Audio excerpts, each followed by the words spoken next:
Аймгийн засаг даргын ивэлдор зохион байгуулагдсан залуу багш нарын хагдгаар чуулган 3 өдрийн турш амжилттай болж өндөрлөө. Чуулганд 350 залуу багш оролцсон юм. 3 өдөр үргэлжилсэн чуулганы үеэр залуу багш нар маань үйл ажиллагаа бүрд нэн идэвхтэй чармаалттай бие биенээ үлгэрлэн хошуучлан сэтгэл дүүрэн оролцсныг онцлоход татавна. Ирээдүйн үеийг мань өөрийн мэдлэгээр өөрийн сэтгэлээр сурган хүмүүжүүлэх арга барил зөвхөн багш хүнд л байдаг. Иймээс төр засгийн зүгээс залуу багш нартай онцгойлон ач холбогдол өгч энэхүү анх дугаар чуулганыг өндөр хэмжээнд зохион байгуулсан юм. Залуу багш нар маань Улаанбаатар хотоос ирсэн нэртэй сургагч лекторуудын хичээл сургалтанд сууж хичээлээ оновчтой хэлбэрээр заах арга, хүүхдийг сургах болон хүмүүжүүлэх арга барилын талаар цоошин ойлголт мэдлэгтэй болсондоо ихэд олзуурхаж байсан юм. Хүүгээр зогсохгүй тэд өөрсдийн хийсэн бүтээлээрээ үзэсгэлэн гаргаж хөгжөөнд буйхаа тэмцээнийг дотроо өрнүүлж найз нөхөрлөлийн хүрээгүй өргөн цар хүрээтэйгээр тэлж чадсан. Тэд хоорондоо туршлага арга барилаа солилцох боломж нөхцлөө энэхүү чуулганаар дамжуулж олж авсандаа баяртай байна. Сүүлийн өдөр аймгийн удирдлагуудтай боловсролын талаар баримтлал зохиох өөрсдийн бодлоо хуваалцаж, залуу багш нарт тулгамдж буй олон асуудлаа ил тод ярилцаж шийдвэрлэх арга замыг хамтдаа эргэлхийлсэн юм. Материалыг болон арга зүйн олон тал дээр аймгийн зүгээс багш нарын бодлогын хүрээнд бодитоор дэмжинэ гэдгээ засаг дарга албан ёсоор илэрхийлсэн тэдэнд ихээхэн урам зориг эрч хүчийг өгч байсан юм а. Багш нар та бүхэн маань хамгийн эрхэм мэргэжтэйгээ сонгосон юм байна. Та бүхний үйл ажиллагаанаас Монгол их орны маань ирээдүйн хувь заяа эрхчлөө туслаад өгөх шалтгаан. Та бүхний сургаж хүмүүжүүлсэн шагналтын ирээдүйд энэ сайхан улс орныг авч явна.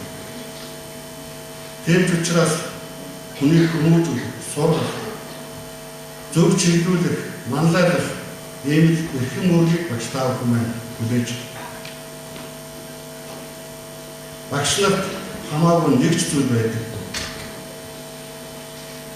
Тэр хэрээрээ бас та бүхний бас мэдлэг боловсролтой байхыг бас шаардлагатай. Гэхдээ та бүхэн маань өдөр тутмынхаа үйл ажиллагаанд төвөгтэй хамгийн гол нь хүүхдийг сургалтаа нэг их тийм өндөр боловсролтой мэргэжилтэй ийм хөнгөхөөс илүүтэйгээр хамгийн гол нь зөв сэтгэлтэй альва асуудлыг зодлож дүгнэж шийдвэр гаргаж чаддаг эх орондоо мэдэн болох нэмэлт хүмүүсийг сургаж хүмүүжүүлэх ёстой. Багшийн автор шавьяасаа гэдэг. Та бүхний шавьнаар тань та бүхний алдар нэрийг өгнө. Шавьнараараа дамжиж багш нар та бүхэн маань алдар нэрийг эзэх болтгоо. Тийм учраас та бүхнийг шавьнартаа өөрийн сэтгэлээсээ харьцаж хамтарч аливаа асуудлыг зааж сургах биш өдөртөн чиглүүлж зохион байгуулах энэ тал дээр бас онцгой анхаарах ёстой гэдэг яа. Чуулганы төгсгөлд олон зуун хүүхдэдэд мэдлэгийн огшимыг үр дүнтэй хүртээсэн мэргэжил арга зүйн хувьд өндөр мэдрэмжтэй, ёс суртахуун бүтээлч чанараараа бусдыгаа манлайлсан, тэргүүний болон шилдэгийн шилдэгээр шалгарсан 26 багшийг 20 сая төгрөгөөр Баянхангар аймаг шагнаж урамшууллаа. Шилдэг залуу багш нарыг тус бүр 500 мянган төгрөгөөр шагнасан бол шилдэг залуу багш нарыг тус бүр 1 сая төгрөгөөр шагнасан юм. Бид бусдын төлөө амьдрах ёстой. За тэгээд бусдын төлөө амьдрахад туслах ёстой гэдэг тийм гатуу гэдэг тийм ээ. Тийм л зорилготой би угаасаа. Миний багш тийм байсан. Би бусдын төлөө амьдарч, бусдын төлөө амьдрахад би туслана. Тийм зорилготой би хүн байгаа. Тийм учраас би багш мэргэжтэй болсон. Залуу багш нарын чуулга уулзалт ямар хөө болж байна? Анх дугаар чуулга уулзалт. Энэ анх дугаар чуулга уулзалт авах давуу тал маш ихтэй болж байна тийм ээ. Харилцсан биенээс дурслаж судалж जैन, мэргэжлтэй холбогдож जैन тийм ээ.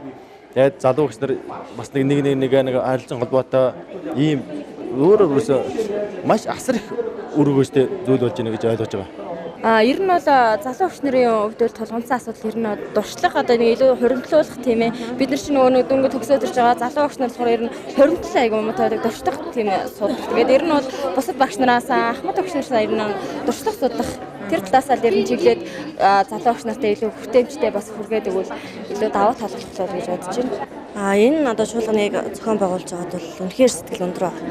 Тэгээ залуу багш нар ингээд бүтээл үзэгдэл дээр гаргасан. Бие биенээсээ бас суралцах, бие биенээсээ одоо авах айгүй олон одоо нэг туршилт санаа, шин санаанууд маш их байсан. Миний хувьд бол Монгол хэл бичгээр ерөнхийдөө дагнаад Монгол бичгийн үндэсний бичгийн уран бичлэг тэгрүү ерөнхийдөө явдаг. Уран бичлэгээр өөрийнхөө бүтээлийн үзэсгэлэн энэ гаргаж тавиад ирнэ гэдэг. Ерөнхийдөө цаашдаа бол уран бичлэгийн төрлийг бас хүүхдүүдэд сурталчлан таниулах тэргээр сайхан хичээллэгдсээр сонирхол сэдвийг өгөх. Тэгээ бусад нөгөө төрийн албаа агчдын захин бичвэрийг бас нэг би айгуу сайн онцолдог. Ер нь одоо нэг компьютер дээр хүн болгон харьцаж сурж байгаа юм чинь монгол бичгээрээ ягаад захин зөв бичиж чадахгүй гэдэг асуудал бас хөндөгдөж байгаа. Тэгээд тэр хоёр асуудлыг бол ерөнхийдөө цаашдаа түгээн дэлгэрүүлэхэд өөрийнхөө хувь нэмрийг бол оруулж ажиллах гэж боддог. Ер нь залуу багш нарын тулгамдсан ямар асуудал байна? Тэр засаг та бүхнийг бас ямар байдлаар дэмжээсээ туслаасаа гэж хүсдэг вэ? Хамгийн гол нь юу? Анги танхимын хүрэлцээ. Залуу багш нар гэхээр анги танхимгүй ерөөсөө л одоо коммунит гэсэж ч юм ингээ явдаг. Тийм болохоор нөгөө яг нэг цаг дээр орно гэсэн төлөвлөгөөтэй ажлууд шал өрөвчдөг байхгүй юу? Тэгэхээр нөгөө коммунит байна, анги танхим байна. Бас нөгөө нэг хэрэглэгдэхгүй юм. Бид нар маш их олон юм ингээд өөрийнхөө хувийн мөнгнөөс гаргаад ерөөсөө өнгөтөр ингээд янз бүрийн юм гаргаад хэвлүүлээд ингээд гарын авлыг болгоод ашиглаад тарааж өгөх мэтрүүл айгүй их бэлдэх байхгүй. Тэр болгоо айгүй бэрхшээлт. Бас мэрэгжил маань надад л үнэхээр их таалагдчихж байгаа. Цэцэрлэгийн багш учраас эерэг энерги авч хүүхдүүдээс байнга эерэг энерги авч цэнэглэгчээд учраас надад их таалагдж байгаа. Хүүхдүүдийг одоо үнэхээр бүтээлч болгох, тэгээд эх орондоо хэрэгтэй, эх орноо хайрладаг тийм хүн болгохыг тэгээ өөрийгөө чөлөөтэй илэрхийлдэг, хинээс ч жижиг санаа зовхоргүй өөрийгөө дэмжлэгтэй илэрхийлдэг хүн болох байсан гэж өөрийнхөө сургалтын үйл ажиллагаанд баримталж өгдөг. Залуу багш нарын анх дахь чуулга уулзалтанд оролцсон таны сэтгэл ямар вэ? Үнэхээр их таалагдж байгаа. Бид нар бас өөрсдийнхөө одоо сурч мэдж байгаа оюутмарлаа төгсөж ирээд одоо өдөө болох хуримтлуулсан мэдлэг туршлагаа түгээхэд бас өөрийгөө сурталчлахад, цэцэрлэгээ сурталчлахад энэ үйл ажиллагаа маш их төхөм тус олж байгаа болохоор таалагдж байгаа. Нийгэмд ер нь багш одоо нийгмийн дагаж хөгжиж гэдэг байгаа шүү дээ. Тэрийгээ дагаад тэгэл нийгэмтэйгээ харьцаж багш хүүхдүүдтэй зэрэглэл хөгжиж явах хэрэгтэй. Хүүхдүүдтэй зааж сураагүй маа бус юу багш нараасаа олон жил ажилласан багш нараасаа туршлага судалж явж байгаа да. Анх дахь чуулга уулзалтанд оролцоод таны үед сэтгэл хэрэг? Өндөр байна. Энэ дээрээ би зөндөө багш нартай танилцж байна. Мэдлэг их авч байна.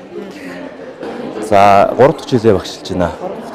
Энэ хугацаанд жудоо бүх чөлөөтөх, жижигцүү бүх гээл үндэсний бүх гээл ер нь бүхий спорт талаас нэлээд бэлдэж байна. Одоо манай шагнараас бол одоо дэлхийн аваргын медальтан, улсын аваргын медальтан бол одоо олноороо төрсэн байж байна. Ер нь багш хүний хамгийн том бахархал юу байдаг юм бэ? За ер нь шаваараад бахархах юм байна да. Жилтгсэн шавн бас аюуха тэгээд багшийн бахархал байна да. Амьд ахлан зохион байгуулж байгаа залуу багш нарын анх дахь чуулга уулзалтанд оролцоод таны хувьд бас ямар саналаас сэтгэл төрж байна? За залуу багш нар маань нэгдэн нээлж ажиллаж байна. Үнэхээр эрч хүчтэй. Арай л нэг өөр амьсгалд мэдрэгдэж байна. Үнэхээр залуу багш нар гэдгээр үнэхээр эрч хүчтэй байна. Асуудлуудаа айгүй хоорондоо сайн нээлттэй ярилцж байна. Өөрийгөөчтэй сайхан юм үйлчлэг болж байна гэж бодож байна. Маш их өнөр сэтгэлдээ байна. Бусдаасаа туршлага судлаад нэгнээсээ туршлага судалж байгаа маш их таатай байна. Өнөөдрийн одоо энэ чуулганд оролцоод би багш мэргэжил гэдэг үнэхээр хамгийн сайхан мэргэжил юм байна. Хамгийн бусдыг мандаж явдаг мэргэжил юм байна гэдгийг ойлгож автлаа. Ер нь энэ анх дахь чуулганы уулзалтыг зохион байгуулсан үр дүн та хэрхэн харж байна? Бид маш их олон зүйлийг сурч мэдлээ, олон хүмүүстэй танилцлаа. Тэгээд урлаг спортын олон үйл ажиллагаанд оролцлоо. Тэгээд залуу багш нар маань улам их хичээж тийм ээ мэрэгчлээ өнж байж мэрэгчлээ чадварлаг байж бүх зүйлийг мандаж явах хэрэгтэй юм байна. Ер нь бол энэ их айгүй зөв дажгүй сургалт болж байна.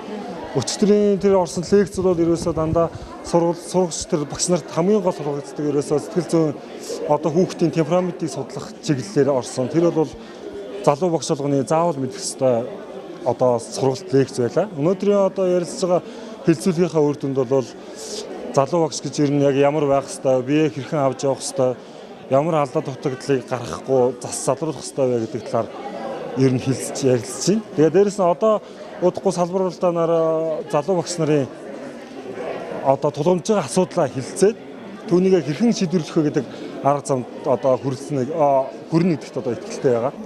Өчигдөр 2 дахь өдрийн хуралдаанаар бол тодорхой хэмжээний маш сонирхолтой бидний амьдрал үйл ажиллагаанд хэрэгтэй тэмлэгцүүд явсан. Өнөөдөр бол яг үндсэн хэсэг буюу зөвлөгөөнд ингээд одоо багаараа хуралдаж байна. Үүнээс болохоор яг СУБ-ийн байгууллагад тулгамж байгаа асуудал түүнийг орон нутгийн арга хэмжээ болон өөрийнхөө хувь нэмрээр яаж бас бид нар шийдвэрлэх вэ гэдэг дуу хоолойгоос хамтран ярилцаж хэлцэж байна энэ асуудалтай. Баянгор аймгийн Цэцэг дарга Гончиг даржийн бачиргалын ивэл дор явагдаж байгаа Баянгор аймгийн залуу багшийн анх дугаар чуулган уулзалтанд орж байгаадаа маш их баяртай байна. Ингээд энэ чуулганыхаа үйл ажиллагаанаас бол бусад сургуулийн залуу багш нараасаа болон энэ эрдэмтэн багш нараасаа бол их шин зүйлийг мэдэж авч байна. Тэгээд дус сургалтанд сууснаар одоо тухайн одоо сургалтанд суугаагүй багш нартаа ч юм уу сургуулийнхаа багш нартаа мөн өөрийнхөө одоо сургалтын үйл ажиллагаанда энэ хүн олж авсан шинэлэг санаануудаасаа тусгаж ажиллахад бол маш их таатай байна. Энэ багшны анх дугаар хурал маш сайхан ажил хэрэгж цаг үе болсон ийм арга хэмжээ болж байна гэж ингэж бодож байна. Тэгээ өнөөдөр энэ салбар хуралдаанаар манай салбар хуралдаан дээр бол багш нар маань ямар асуудлыг төлөхөө ярваг бол залуу багш нарт бол ер тулгамж байгаа асуудлын сургууль бүр тулгамж байгаа асуудлын ном сурах хүчгээ хэрэглээ. Дээрээс нь сургалтын таатай орчин бүртгүүлэг нөхцөл их дутмаг байна. Энэ тал дээр аймаг орон нутаг сургуулийн хэмжээнд бас анхаарах зүйл их байна. За мөн боловсролын түвшний хувьд бол энэ бүр байгууллага хоорондын уялдаа холбоотой байдал дээр анхаармаар байна. Мэргэжлийн сургуулийн өмнөх боловсрол, ерхий боловсролын сургуулиудын хамтын ажиллагаа зайлшгүй байж иж цааш боловсрол хэвийн хөгжихийн бололцоонд бүрднэ гэдэг үүднээс сая багш нар байна саналаа хүргэлээ. Мөн дээрэс нь дараагийн нэг зүйл бол манай энэ багш нарын нэг тулгамж байгаа асуудал бол оюуны үнэмж гэдэг юм байхгүй болсон байна. Энэ шинэ оновчтой санаачлага багш нарын оюун ухааныг дэмжсэн үйл ажиллагаануудыг олон шатраатай сургууль аймаг орон нутгийн түвшинд шийдмээр байна. Олон арга хэмжээг шатраатай авч хэрэгжүүлмээр байна гэдэг санаачлалуудаа бас хүргэлээ. За мэдээж ингээд залуу багш нарынхаа үйл ажиллагааг дэмжсэн, урамшуулсан, ингээд бие биенийхээ туршлагаа солилцсон ийм үйл ажиллагааг явуулж байгаад маш их баярлж байна. Тэг мэдээж энэ үйл ажиллагаагаар маш олон шинэлэг санаа хөтөлбөрүүдийг одоо сурч мэдж авлаа. Тэгээд энэ үйл ажиллагаагаа цааш нь тогтмол үргэлжлүүлээд явуулаасай гэж хүсэж байна. Доктор профессор Ахмад багш нар маань бол одоо ирж биднэрт үнэтэй сургамжаа харилсан. Тэгээд бас өөрийгөө бас багш хүн залуу хүн гэдэг илүү их мэдэрч цаашдаа бас маш их ажиллах эрч хүч авсан одоо ийм их үр бүтээлтэй чуулган болж байна. За үнэхээр сайхан үйл ажиллагаа болж байна. Энэ залуу багш нарын үйл ажиллагааг дэмжсэн аймгийн Цэцэг даргын Эвэлдор энэ залуу багш нарын чуулга уулзалтаар зохион байгуулад багш нь хүрэлцэн ирчээд боловсрол соёлын газраас хүндэт өргөмжлөөр шагнуулсандаа маш их баяртай байна. Нийт оролцож байгаа бүх багш нартай хандаж цаашдынх нь ажилтнанд амжилт амьдралд наасч байгаа сайн сайхны хүсье. Улсын хурлын гишүүн байгуул орчин хүнсэтэй аж ахуйн байнгын хорооны дарга элдв очир 4-р сарын 26-наас 30-ны хооронд тойрогтой ажиллалаа. Тэрээр 3 булаг загж яргаланд галууд Баян Эрдэнэ цогцсон болон аймгийн төвийн иргэд хөтөлмөрчдтэй уулзаж улсын их хурл засгийн газрын үйл ажиллагаа бодлого шийдвэрийн талаар тодорхой мэдээллийг хүргэж үндсэн хууль бэлчээрийн тухай хууль хоршуулагчдын зэрэг хуулиудад оруулах арзыг гэсэн нэмэлт өөрчлөлтийн талаар дэлгэрэнгүй мэдээллийг хийж авсан юм. Энэ үеэрээ эр хүнд тойрогт хийлгэх ажлын талаар сумдын иргэдээс тодорхой саналыг хүлээж авч авлаа. За энэ удаа би та бүхэндээ ерөн тойргийнхоо 6 сум Баянгор сумын Ордон багийн нийт хамтлагтайгаа уулзаж төр засгаас хэрэгжүүлж байгаа бодлого арга хэмжээнүүд улсын их хурлаас баталж хэрэгжүүлж байгаа мөн батлуулахаар ажиллаж байгаа хуулийн төслүүдийн талаар за ажиллах сумдуудтай бас тулгамдж байгаа асуудлуудыг бас одоо газар дээр шийдэх зорилгоор манай холбогдох яамдын газрын дарга нар ажлын хэсгийн хамт олонтой цуг явуулж байна. Энэ удаагийн түүний ажлын хэсгийн бүрэлдэхүүнд аймгийн иргэдийн төлөөлөгчдийн хурлын дарга Батганбаяр, засаг дарга Батжиргал болон хүнсүтэй аж ахуйн хөнгөн үйлдвэрийн яам, байгаль орчин аялал жуулчлалын яам, уул уурхай яамдаас холбогдох албаны төлөөллүүд багтсан байсан ба уул уурхайс асуудалтай сумдын иргэдээс гарсан асуултад мэргэжлийн яамтай бодит мэдээллийг хүргүүлсэн иргэдийн ойлголтод тодорхой акцийг өгч байсан юм. Тэгэхээр энэ 2016 он сонгогдсон манай улсын их хурлын гишүүд бол үнэхээр тойрогтой бол маш их ажиллаж байгаа. Маш их ажиллаж байгаа. Тэр хэрэг иргэдийн хамгийн гол нь санаа зовж ирсэн тулгамдсан асуудлууд шийдлээ олж чаддаг.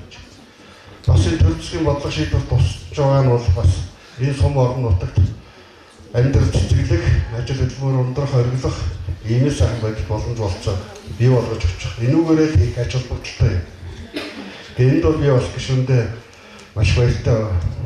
Энэ нутгаас сонгогдсон төрийн түвшээ хүний хувьд иргэдтэйгээ нэгэн адилаар тойргийн газар нутагтаа нэмж ямар нэгэн аж ахуй нэгжээр ашигт малбал олборлуулахгүй гэсэн байр суурьтай байгааж. Гурван булаг болон заг сумдад үйл ажиллагаа явуулахар зэгсэн алтны аж ахуй нэгжүүдийг ажилуулахгүй байх тал дээр шаардлагатай бүхий л арга хэмжээг үргэлжлүүлэн авах юм байна. Тойргийн 5 сумдын иргэд малчдын унтны усны хэрэгцээ шаардлага бүхий 5 газарт худаг ус зэгийг гаргуулахар болсон. Холбогдох яамдад санал хүсэлт шаардлагатай материал баримтыг удаа дараа хүргэсний үр дүнд гурван булаг сумын үзэсгэлэнт сайхан хөх нуурыг улсын тусгай хамгаалтанд оруулж үер ус ганзуудыг хүнд хийцүүд хүн ардтай туслах 5-8 хүний бүрэлдэхүүнтэй аврах эрэг хаах бүлгийг жаргалан суманд байгуулахар болсон зэргээр тойрог руу хандсан асуудал бүрийг ажил хэрэг болгохоор зорин ажиллаж байгаа юм байна. Иргэдээс гарсан санал дээр үндэслэн 2018-2019 онуудад Баянхангар аймагт бүтээн байгуулалтын олон сайхан ажил эдөрнөө хийгдэж байна.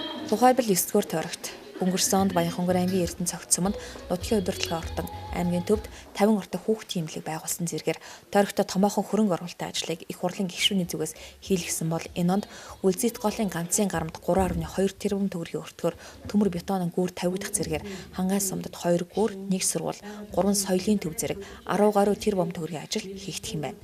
Иргэдийг төрд төлөөлөх хэлдэг учир гишүүн үүргийн их сайн биелүүлж байгаад түүний тойргийн иргэд амсаатай байна.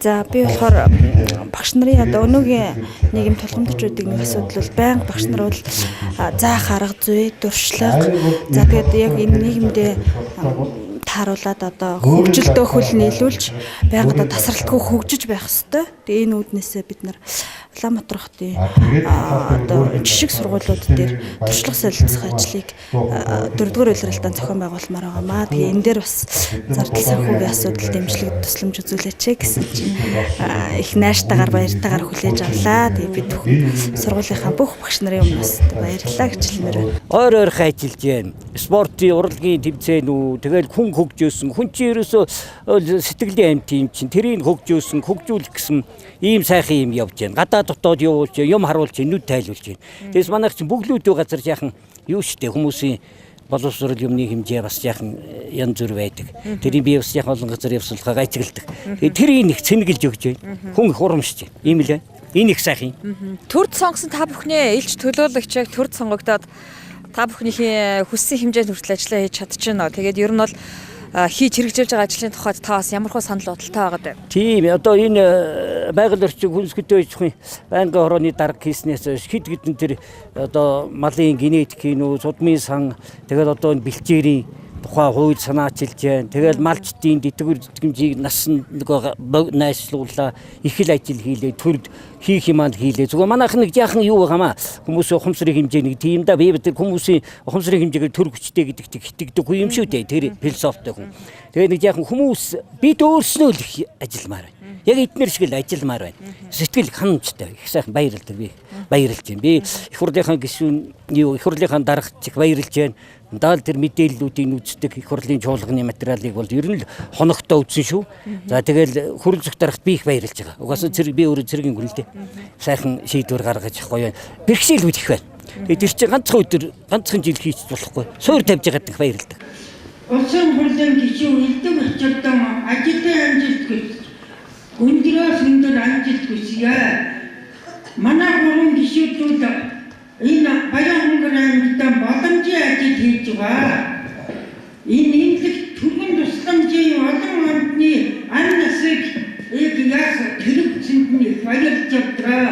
Манай гурван гишүүдүүд одоо улсын хурлын гишүүн Данданчтар улсын хурлын дарга хүсэнд нь багаараа үлцэн гэж боддог. Одоо цаашаа ажилдаа үргэлжлүүлж нэг жилийн хугацаа байна. Тэрүүнд ямар ч гэсэн улс төрийн босгож авах байхаа гэж би итгэж байгаа гурван гишүүдтэй.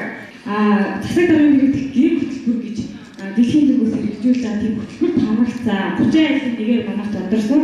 Яг л 4 хүүхэдтэй 6 хүүхэдтэй гэдэг олон хүүхэдтэй гэдэг ороод одоо Цэвэр хот хувьцат компанид би Нярваар 4 оноор ажиллаж байгаа. Гэтэ би түрч гэсэндээ дуусаад би ямар ч нэгэн байдлаар ажил сураад авъя. Дараа би ямар ч байсан хийнэ гэж орсон байгаа. Тэгээ надад ажлын байраа хангаж өгсөн баярлалаа. Би бас ингэж боддог үсэ. Дараагаар хийнэг дараагаар тэгээ хамаатан садан тийм өнгөл бол ажилд орж чаддгүй байна гэж боддог байсан бол өнөөдөр үгүй юм байна. Засаг төрчин бас биднийг хардыг биш үү гэсэн бодолтой зогсож байна. Та бүхэнд баярлалаа гэж хэлмээр байна. Тэрээр тойрогтой ажиллах үеэрээ улсын төсвийн хөрөнгө оруулалтаар баригдаж байгаа зарим барилга байгууламжийн эхлэл байдалтай газар дээр нь танилцаж энэ дондоо багтааж чанарын өндөр түвшинд барьж гүйцэтгэн ашиглалтанд оруулахыг үүрэг болгож байлаа. Түүний хувьд хувийн хөрөнгө оруулалтаар багагүй ажлыг Баянхонгор аймагт хийсэн байдаг. Үслэг идэл боловсруулах бага оврын 6 үйлдвэрийг 300 сая төгрөгөөр 6 суманд нийлүүлсэн ба эдгээрээс Баян Эрдэнэ цогц сумын үйлдвэрлэл маш амжилттай явагдаж байна. Боловсруулсан арьс нэхийгээр аяны хүнжил машины илхэн алчуур бусад бүтээгдэхүүн үйлдвэрлэсэн байна. Зарим нь цаашлаад арьсаар хийж болох бүх төрлийн бүтээгдэхүүн үйлдвэрлэх зорилгыг тавьжээ. Эдгээр залуустай их хурлын гишүүний зүгээс амжилт хүсч үйл ажиллагаа сайжруулах тал дээр нь өөрийн зүгээс зөвлөгөө өглөө. Сүүлийн жилүүд ашиглалтын лицензийн тоогч цөөрүүлж байна. Хайгуулын лицензийн тоогч цөөрүүлж байна. Алстаа бол шинээр уул уурхайн үйл ажиллагааг Баянгорын нутаг дэвсгэрт бас одоо явуулахгүй байх тал дээр нь ялангуяа хууль зөрчиж, урт нэртэй хуулийн үйлчлэлд орж гол усны сав газруудын эхийг дайруулж уул уурхайн үйл ажиллагаа явуулах гэж байгаа. За мөн түүхэн дурсгалт газруудыг дайруулж уул уурхайн үйл ажиллагаа явуулж уурхайнуудын зөвшөөрлийг хүчингүй болох тал дээр нь онцгой анхаарч ажиллаж байна. Цаашид одоо ийм газрууд бас уул уурхайн лиценз олгуулахгүй байх тал дээр нь анхаарч ажиллах юм аа. 2020 оны төсөвт улсын төсвийн хөрөнгө оруулалтаар хийх ажлуудын жагсаалтыг бас одоо гаргуулж авч байна. Очсон газар болгон л одоо тулгымцсан асуудлуудыг аль энэ жил соёлын төвийн асуудлыг шийдэхэд эрэгчил одоо сургуулийн барилгын асуудал, дотор байрны асуудал гэх мэтээр шийдвэл Баян суманд бол энэ жил улсын төсвийн хөрөнгө оруулалтаар 240 хүүхдийн судалтай сургуулийн барилгыг ашиглалтанд оруулж байгаа. 20 оны улсын төсвийн хөрөнгө оруулалтаар 150 хүүхдийн судалтай цэцэрлэгийн барилгыг одоо суулгаж өгөөч гэсэн хүсэлт гарч байгаа жишээний. За баг сургуулийн зохицлбарыг одоо Галууд сумын Мандал баг дээр тусгуулж шийдэж өгөөч гэсэн асуудал гарч байна. Гэх мэтээр өнөөдөр одоо аймгийн төв дээр ихтэл одоо багийн иргэдийн нийтийн хурлууд хуралцаж багийн даргаандар нь бас одоо зайлшгүй шаардлагатай хөрөнгө оруулалтын асуудлуудаа гаргаж ирж байна. За улсын төсвийн хөрөнгө оруулалт, аймгийн төсвийн хөрөнгө оруулалтаар заамал сумын хөгжүүлэх сангаас одоо санхүүжүүлэх төсөл хөтөлбөрүүдээ бас тодорхой болгож нэгтгэлд оруулж байна. Тэгээ энэ нь бол яг хөглөр 20 онд хийгдэх одоо ажлуудаа эртнээс бас ингэж төлөвлөж ажиллахгүй болвол төсөв хууль өргөөн баригдсны дараа манайхан бас асуудал оруулж ирдэг нэг ийм буруу жишг байдаг. Энийг гаргуулахгүй тулд одоо бас ингэж санал авч байгаа. Өнгөрөгч намар тэрээр Баянхонгор аймгийн нэгдсэн эмнэлэгт өвчтөн тээвэрлэх зөөвлөхөд зориулагдсан ээж бүрэн тоног тавьсан 80 сая төгрөгийн өртөг бүхий депо автомашиныг хандуулсан ба тус автомашинаар өнөөдрийг хүртэл Улаанбаатар хот болон бусад газар руу Баянхонгор аймгийн 120 гаруй өвчтнийг шуурхай тээвэрлэх хүргэжээ. Иргэдийнхээ эрүүл мэндэд инхүү бодит хөрөнгө оруулалт хийсэн Баянхонгор сумын удирдлагууд улсын хурлын гишүүн Элдэ Очирт иргэдтэй хийх уулзалтын үеэр талархал гарт боллоо. Баянхонгор аймгийн засаг даргын үйл ажиллагааны хөтөлбөр үндсэн чиглэл тусгагдсан ирээдүйг ажилдаа орлоготой байхад чиглэсэн томоохон төслүүд 3 дахь жилдээ амжилттай хүргэлжлэх хэрэгжиж байна. Өнгөрсөн жилүүдэд 600 сая төгрөгөөр 200 залуу гэр бүлийг 12348 толгоймолоор малжуулсан бол 30 өрхийг газар тариалан эрхлэх бүх ил цогц боломжоор нь төр хангаж ажилласан. Иргэдийн ажилдаа орлоготой байхыг зорьсон тус ажлуудын үр дүн өдрөөс өдөрт гарч өрхийн амьдралд маш том хэмжээнд дэмжлэг болж чадж байгааг хэлэхэд татай байна. Та нар маань яг ингэж ажиллах хэрэгтэй. Энэ одоо төрөөс ингэ том ихтгэл үзүүлж байгаа. Энийг одоо сайхан боломжийг ашиглах хэрэгтэй байна. За бид бүхнээс дараагийн нэг хийж хэрэгжүүлж байгаа ажлууд энэ хувийн орон сууцнуудыг бүгдийг засаж байна. Дулаан алдагтал за тэгээд дотн гадна талын одоо их засваруудыг хийж ийм ажлууд бол Баянгор аймагт ер нь Монгол улсын одоо энэ өнгөрсөн 20-30 жилийн түүхэнд бол бас гарч байгаагүй хийж байгаагүй л ажлууд. Яг цэвэр иргэд рүү чиглэсэн юм ажлууд байгаамаа. Зохион байгуулж. Тэгэхээр та нар маань энэ дээр одоо их итгэл үнэмшилтэй байж өшөө одоо дараа олон хүмүүст энэ боломжийг олгох өөр одоо амьдрал ахуйн гондуухан байгаа, ажил орлогогүй байгаа ийм иргэдийг бас татаж оролцуулж дараагийн төсөл хөтөлбөрүүд хамруулах, энэ үйл ажиллагаанд татаж оруулж энэ хүмүүсүүдийг орлоготой болгох чиглэлээр та нар маань анхаарч ажиллаарай гэж би зөвлөж хэлмээр байна. Иргэдээ тогтмол ажилдаа байнгын орлоготой байлгахыг зорьсон дараагийн төс хөтөлбөр өнөөдөр албан ёсоор эхэлж байна. Газар тариалан эрхлэх сонирхолтой жимсгэн тарьж ургуулах хүсэлтэд тодорхой эрхэлсэн ажилгүй итгэл хариуцлага дах чадвар бүхий 42 өрхөд өнөөдөр аймгийн удирдлагууд төсөлд хамрагдсан албан ёсны эрх олгож батламж гартууллаа. Аймгийн засаг даргын үйл ажиллагааны мөрийн хөтөлбөр Монгол Улсын засгийн газрын мөрийн хөтөлбөр болоод жимсгэн үндэсний хөтөлбөрийн хүрээнд Баянгор аймаг сүүлийн 3 жилдээ зохион байгуулж байгаа иргэдээ ажлын байртай урдах, ашиг орлогыг нэмэгдүүлэх, өөрийн гэсэн өвчлөлийн хашаа газартаа болох энэ асуудлыг энэ аймгийн нийгмийн эдийн засгийн хөгжүүлэх үндсэн чиглэлийн хүрээнд шийдвэрлэлээ. За нийтдээ 30 өрх бол газар тариалангийн чиглэлээр за 12 өрх бол өвлийн хөлөмжийн чиглэлээр төмс үндэсний нарийн ногоо тариалах чиглэлээр ингэж ажиллахаар өнөөдөр эрхийнхэн батламжийг гардаж авлаа.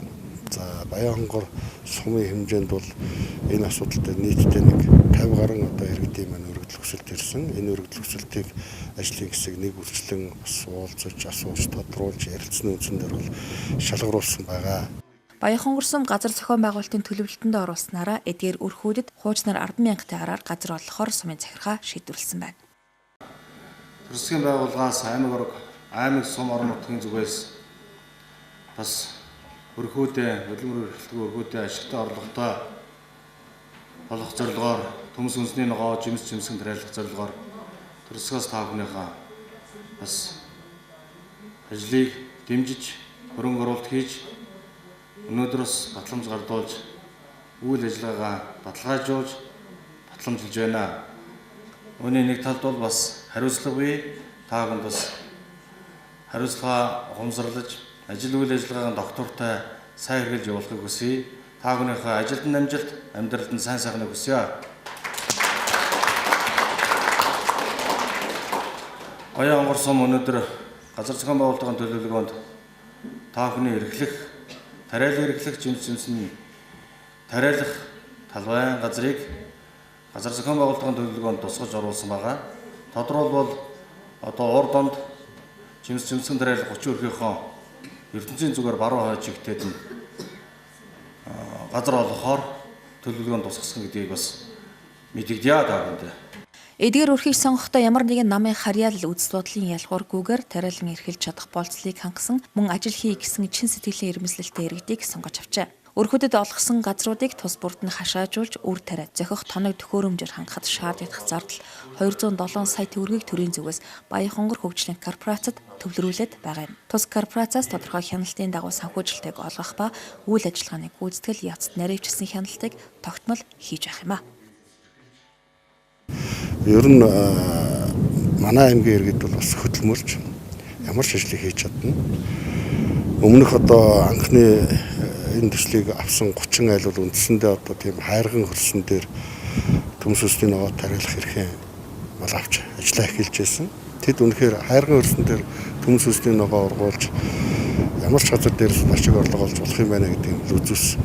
Ер нь энэ хэрэгжүүлж байгаа төслийн ач холбогдол бол бусдад үлгэр дуураас сайн жишээ үзүүлэх гол зорилготой. Яагаад гэвэл иргэд маань өөрийн өмчлөлийнхээ гашаанда төмс үндэсний ногоо тариалж өөрийн өрхийн орлого төдийгөө бас илүүчилж зах зээл дээр борлуулж ашиг орлого болох боломжтой юм байна гэдгийг бусдад үзүүлж байгаа ийм сайн жишээ гэдгээрээ маш их ач холбогдолтой. Тийм ч учраас энэ дээр бол аймаг орон нутгийн зүгээс онцгой анхаарч ач холбогдол өгч ажиллаж байгаа. Өмчлийн сонгогдсон 42 өрх маань өмнө нь тавьсан зорилтоо амжилттай хэрэгжүүлж батламжин дээр даасан 3 жил идэвхтэй үйл ажиллагаа явуулаад энэ төслийн үр дүнд болсон бүх хөрөнгө за газраан бол өөр дээр өнгөө өмчилж авах ийм эрхтэй болж байгаа. Тэгээд хамрагдсан бүх иргэдэд амжилт хүсье. За мөн иргэдийг бас энэ чиглэлд идэвхтэй ажиллаж энэ төмс үндэсний ногооны салбарт гашаанда төмс үндэсний ногоо жимсгэн мод тарьж байгаа иргэдээс бас үлгэр дуурайл авч жишээ авч газар дээр нь очиж үзэж танилцаж улмаар энэ туршлагыг бас түгээж өөрийнхөө гашаа амьдран байгаа орчинд төмс үндэсний ногоо жимсгний ботмод тариалж ашиг орлоготой болох ийм санаачлагыг бас дэлгэрүүлж хэрэгжүүлэхээ хүсэж байна. Төслөө үнэхээр үр дүнтэй 3 жил тасралтгүй сайн хэрэгжүүлсэн өрхүүдэд төрийн зүгээс тухайн газраа иргэний нэр дээр нь шилжүүлж өмжилж өгөх бодлоготой ч байгаа юм байна. Төсөлд хамрагдсан эдгээр өрхүүдийн хувьд 30 жимсгэн тарж ургуулах бол 12 өрх томоохон хэмжээтэй хүлэмжийн аж ахуй эрхлэх юм. Мэдээж газар тариалан эрхлэхтэн туслалцаа заавар зөвлөмж сургалтыг тогтмол өгч байх мэргэжлийн агрономч эдгээр өрхүүдийг газар дээр нь удирдан зохион байгуулж хариуцсан ажиллах болно. Ажил хөдөлмөр эрхэлж сайн сайхан амьдрыг гисэн зорилго дүүрэн энэ хүмүүсийн дунд газраа ухдаг биш тариа ногоо тарж амьдардаг болохоор шийдсэн бичил урах ажил. Архины хамааралтай байгаад тусгай төсөлд хамрагдан эмчлэгдэж амьдрах итгэл, ажиллах сэтгэлтэй болсон 7 сайхан залуус зэргээр олон талын хүмүүс багтсан байсан юм. Ухаан 7 хүнийг бол маш их эрчимжүүлж өгч байгаа нэг ажил болж байгаа.